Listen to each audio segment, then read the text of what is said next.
The President of the Philippines, President Rodrigo Roa Duterte.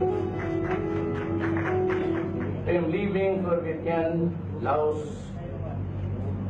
to join other Asian leaders at the 20th and 29th ASEAN Summits and related summits. I am a president of a sovereign state, and we have long ceased to be a colony.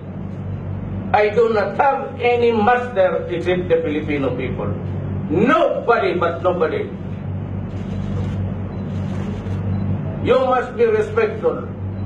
Do not just throw away questions and statements. Putang ina, mamurahin kita dyan sa forum na. Nobody has the right to lecture on me.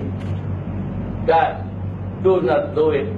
Gusto mo, yeah, the right word, magkapabuyan tayo doon. Ginawa mo sa akin yan.